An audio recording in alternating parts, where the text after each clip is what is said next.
এটা হচ্ছে গতকালকের আর আজকের মানে রবি আর সোম দুদিন মিলিয়ে একটা ভিডিও। ছোট ছোট ক্লিপস নিয়ে আমি খুব বেশি ব্যস্ত থাকি এখন, তো ওগুলো ক্লিপস নিয়ে রাখি, পরে ভিডিও করি। তো রবিবারে সকালে পুজো দিয়ে দিনটা স্টার্ট করেছি।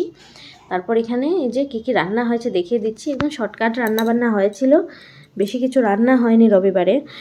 দুপুরবেলা একটু গন্ধরাজ লেবু কাটার জন্য এখানে রেডি করে রেখেছি। আর এখানে পাতলা করে মুসুর ডাল হয়েছিল জিরে আর পেঁয়াজ সম্ভার দিয়ে। আর কড়কড়া করে আলু ভাজা হয়েছিল, আর মাছ হয়েছিল। মাছটা এখানে মানে নেই কিসের জন্য বুঝতে পারছি না। এখানে ডাল আর ভাজাটা, কড়কড়া করে আলু ভাজাটা আর মাছটা হয়েছিল। মাছটা এখানে দেখাতে পারিনি, তখন হয়তো রান্না হচ্ছিল। আচ্ছা, আর এই যে কুহু এখানে কিছু একটা খাচ্ছিল আর টিভি দেখছিল। আমি আসলে এখন খুব বেশি ব্যস্ত আছি কয়েকদিন ধরে, তো আমি মানে কি করি, রেগুলার ভিডিও মানে করতেও পারি না, আর এডিট করারও টাইম পাই না। তো পরে আস্তে আস্তে দিতে থাকি, ছোট ছোট ক্লিপসগুলো নিয়ে রাখি, পরে আস্তে আস্তে আপলোড করি। তো রবিবারে সন্ধ্যাবেলা এগুলো চায়ের সাথে খাওয়া হয়েছে, কেন কি শিবম যে আমাদের বাড়িতে থাকে, ও খুব ভালো রেজাল্ট করেছে, তো ওর বাবা দিয়েছিল, ও যেহেতু আমাদের কাছে পড়ে এগুলো খাবার এনে দিয়েছিল, তো চায়ের সাথে এইসব খাওয়া হয়েছে। তো রাতে কিছু একটা খুব ঝাল খাওয়ার ইচ্ছা করছিল, আমি বিনস ফ্রিজ খুঁজে পেলাম, তো বিনস একটা বাটা করেছি ঝাল করে, খুব টেস্টি হয়েছিল।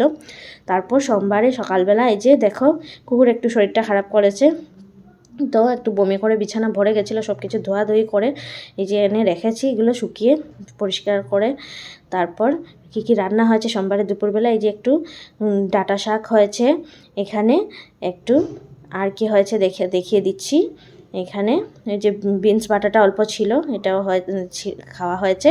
চানা ভাজা হয়েছে, এটা জয় খুব ভালোবাসে, তাই একটু চানা ভাজা হয়েছে। আর এখানে একটু সয়াবিন তরকারি হয়েছে, মা হসপিটালে গেছে না, তো মা নিয়ে গেছে। এই সয়াবিন তরকারি হয়েছিল সকালবেলা। ডাল হয়েছে পাতলা করে, আর আলুর দম করেছিলাম।